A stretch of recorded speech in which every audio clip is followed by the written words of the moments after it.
नमस्कार बच्चों, और आज हमारा है पार्ट 3 सेट्स का, ठीक है, जो कि क्लास 11th का है। तो ये पार्ट 1 और पार्ट 2 हमारा ऑलरेडी अपलोड हो चुका है, उसको आप पक्का देखिए। उसी के कंटिन्यूशन में पार्ट 3 है। इसके बाद नेक्स्ट होगा पार्ट 4, जिसमें हम प्रॉब्लम सॉल्व करेंगे।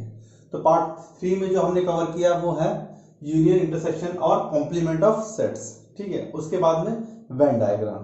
तो दोनों बहुत ही इंपॉर्टेंट टॉपिक है, जिनमें से बहुत ज्यादा क्वेश्चंस आते हैं। तो चलिए शुरू करते हैं। तो बच्चों, सबसे पहला है यूनियन, ठीक है। यूनियन जैसा कि नाम से पता चल रहा है, यूनियन मीन्स समूह, किसी चीज का समूह या किसी एलिमेंट का समूह। जैसे आपने यूनियन सुना होगा मजदूर संघ, मजदूर की यूनियन, फैक्ट्री में होती है मजदूर यूनियन, वैसे ही ये भी यूनियन है। इसको डिनोट करते हैं यू से, ठीक है, कैपिटल यू। तो इसको अच्छे से समझाने के लिए मैंने एग्जांपल लिया है। इसमें एक सेट है ए और एक सेट है बी। इसके एलिमेंट्स ए बी सी और दूसरे के सी डी ई।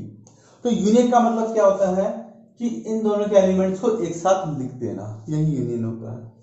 एक चीज ध्यान रखते हुए, क्या मैंने लिख दिया ए बी सी, ठीक है।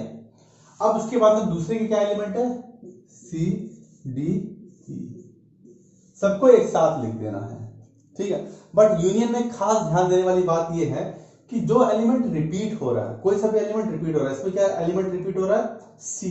कितनी बार रिपीट हो रहा है, 2 बार रिपीट हो रहा है। जो रिपीट हो रहे हैं उनको सिर्फ एक ही बार लिखना है, ठीक है। उनको क्या करना है, सिर्फ एक ही बार लिखना है। जैसे कि HCF में लिखते हैं, कॉमन फैक्टर जैसे लिखते हैं, HCF आपने पढ़ा होगा, वैसे इसमें 2 की जगह सिर्फ एक को लिखना, मतलब ये हट जाएगा, ठीक है।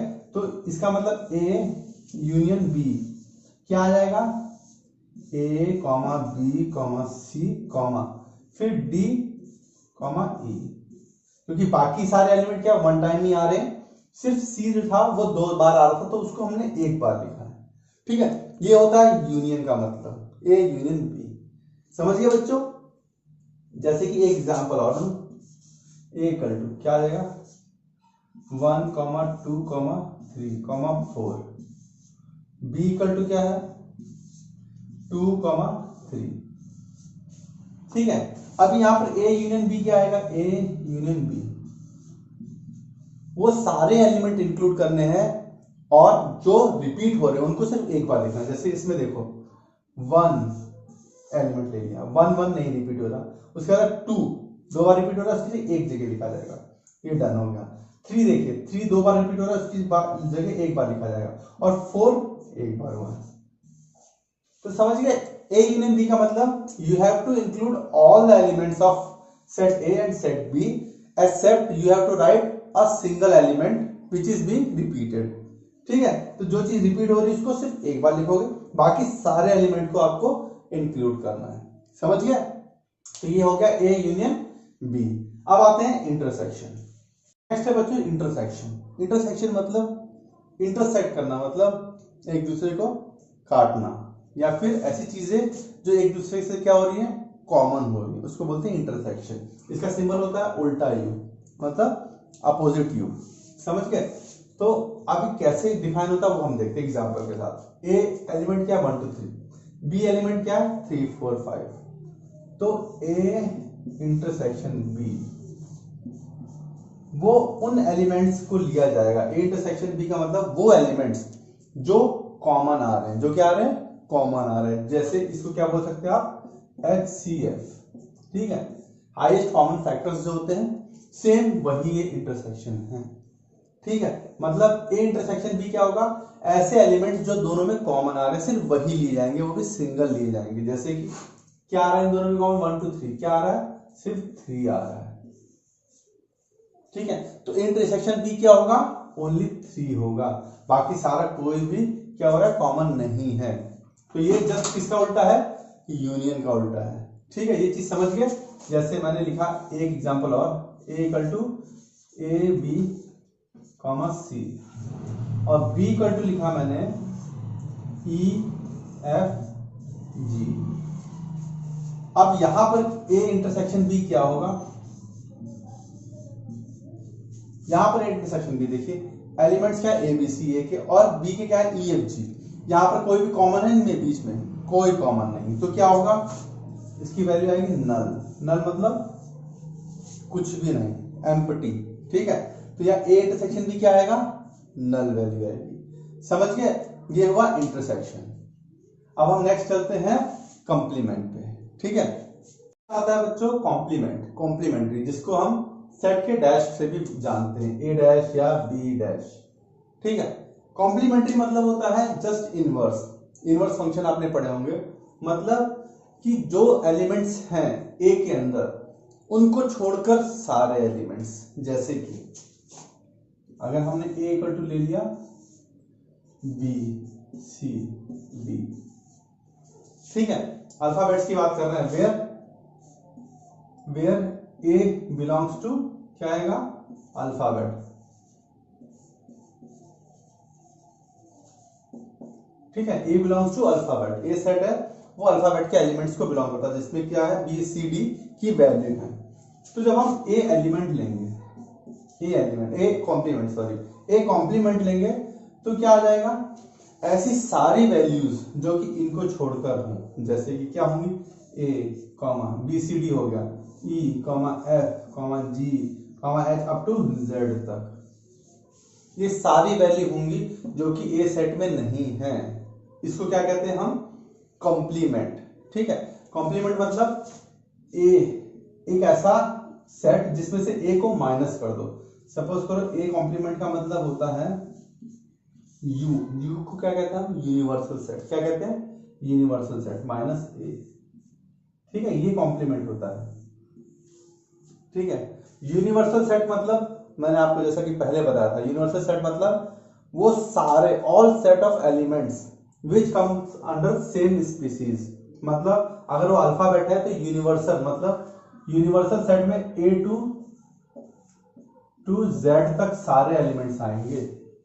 ठीक है, अगर यूनिवर्सल सेट नंबर्स का या नेचुरल नंबर्स का है तो उसमें 1 से लेकर 2 से लेकर इंफिनिटी तक, ठीक है, सारे सेट सारे एलिमेंट्स आएंगे यू में, यूनिवर्सल में, अगर वो नेचुरल नंबर है। ठीक है, तो एक कॉम्प्लीमेंट का मतलब होता है यूनिवर्सल सेट में से अगर हम ए के एलिमेंट्स माइनस कर दे, ये एलिमेंट्स माइनस कर दे, वो ए कॉम्प्लीमेंट बन जाएगा। जैसे कि हमने ये लिख दिया ए ई एफ जी एच, जो कि ये एलिमेंट नहीं है। ठीक है, ये चीज समझ गए, कॉम्प्लीमेंट्स ऑफ ए। अब यही जो चीजें आपने पढ़ी हैं, ये तो आपने सिम्बोलॉजी में पढ़ ली, थ्योरेटिकली पढ़ ली। अब हम इसको देखेंगे वेन डायग्राम्स के थ्रू। ठीक है, नेक्स्ट आता है वेन डायग्राम। ठीक है, जैसे कि प्रीवियसली आपने पढ़ा था क्वाड्रेटिक इक्वेशंस के बारे में, सिंपल वेरिएबल इक्वेशंस के बारे में, उनका एक तरीके से आपने देखा था ग्राफिकल रिप्रेजेंटेशन, देखा था ना कि लाइन बनती है या कुछ ग्राफ बनता है। सेम टू सेम सेट का भी एक ग्राफिकल रिप्रेजेंटेशन होता है जिसको हम वेन डायग्राम कहते हैं। क्या कहते हैं, वेन डायग्राम। ठीक है, इस टाइप का डायग्राम होता है। ठीक है, इसके लेफ्ट साइड में लिखा था यू का मतलब होता है यूनिवर्सल सेट। यू का मतलब होता है यूनिवर्सल सेट, मतलब ये जो रेक्टेंगल है इसमें आपको यूनिवर्सल सेट दिखेगा। यूनिवर्सल सेट मतलब it consist of all type of elements और all elements of same kind. जैसे कि अल्फाबेट्स हैं तो इसमें सारे अल्फाबेट होंगे, इसके अंदर ए टू जेड पूरे अल्फाबेट्स होंगे। ठीक है, तो ये यूनिवर्सल सेट माना जाएगा। अब हमें क्या करना है, सेट ए और सेट बी को इसमें रिप्रेजेंट करना है। रिप्रेजेंट करने का तरीका था सर्कल्स के फॉर्म में। जैसे मैंने सेट ए को रिप्रेजेंट किया, ये सेट ए में कौन कौन से ए है, बी है, सी है, कहीं भी आप लिख सकते हैं, कोई दिक्कत नहीं। ये सर्कल किसका हो गया, सेट ए का हो गया। ठीक है, उसके बाद में एक और सर्कल मैंने किया जिसमें कि क्या आ गया, ई और एफ हो गया। ठीक है, ये सेट बी हो गया। ठीक है, तो सर्कल का मतलब हुआ सेट ए और बी का मतलब हुआ सर्कल दूसरा सेट। ठीक है, जिसमें ई और एफ है एलिमेंट। अब जब ये सारे एलिमेंट्स बन गए, अब बारी आती है जब हम यूनियन या इंटरसेक्शन या सबसेट या फिर कंप्लीमेंट देखते हैं, तब इसमें बहुत रोचक तथ्य दिखाई देते हैं। जैसे कि अभी इसमें एलिमेंट्स क्या है, ए बी सी डिस्टिंक्ट है, टोटली डिस्टिंक्ट है, इसमें ई एफ टोटली डिस्टिंक्ट है। लेकिन जब हम देखेंगे इनमें किसी में कॉमन अगर एलिमेंट्स आते हैं तो उनको कैसे रिप्रेजेंट करते हैं, वो मेन इंपॉर्टेंट चीज है। चलिए देखते हैं उसको। यहां मैंने एग्जांपल लिया है, ए सेट लिया जो कि एबीसी है और दूसरा सेट लिया है जिसमें बी और एफ है। यहां पर ध्यान देने वाली बात यह है कि इन दोनों में एक एलिमेंट कॉमन आ रहा है। क्या आ रहा है, बी आ रहा है, बी एलिमेंट जो कॉमन आ रहा है उसको हमने यहां लिख दिया।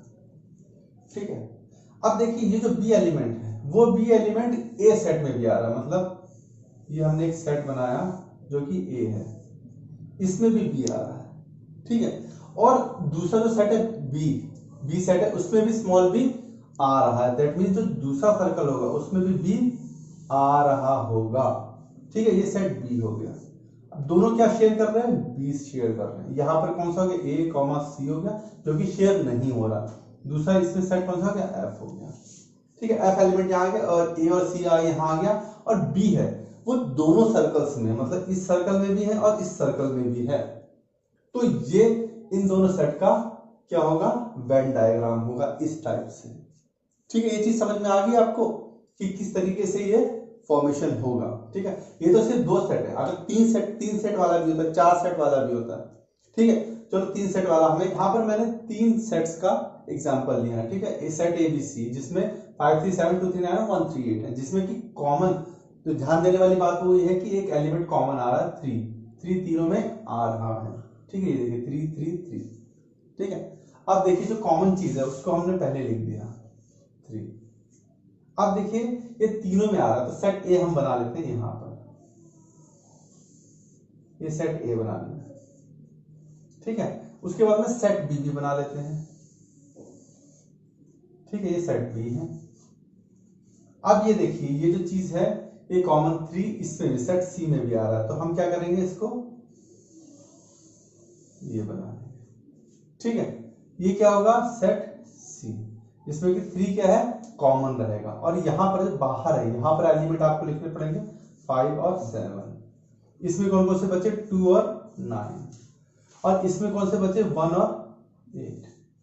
ठीक है, ध्यान देने वाली बात ये है कि ये जो स्पेस है, ये स्पेस क्या है, 3 है, जो कि तीनों के द्वारा शेयर हो रही है। ठीक है, तो ये क्या होगा, तीनों शेयर कर रहे हैं 3 को। समझ गए, ये हो गया इनका वेन डायग्राम। ध्यान देने वाली बात है कि सर्कल आपके कॉमन होने चाहिए, सेम साइज के होने चाहिए, और एलिमेंट्स आपकी मर्जी लिख सकते हैं या नहीं लिख सकते, आप पे डिपेंड करेगा, बट सेट्स का नंबर सामने लिख दीजिएगा पक्का। ठीक है, ये हो गया सिंपल सेट को रिप्रेजेंट करने का तरीका। अब हम देखेंगे वेन डायग्राम में यूनियन, इंटरसेक्शन, कॉम्प्लीमेंट्री और सबसेट कैसे रिप्रेजेंट किए जाते हैं। ठीक है, यहाँ पर मैंने एग्जांपल लिया है ए यूनियन बी सिखाने का। ठीक है, ए यूनियन बी हमें निकालना है। दो एलिमेंट्स हैं, सबसे पहला है 159, दूसरा है 291।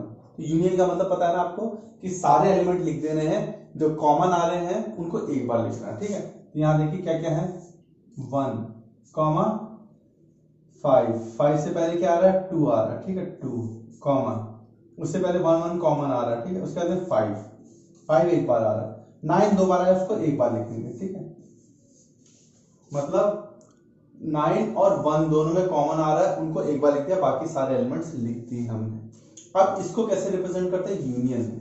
सबसे पहला हमने ये सेट कर दिया क्या, ए।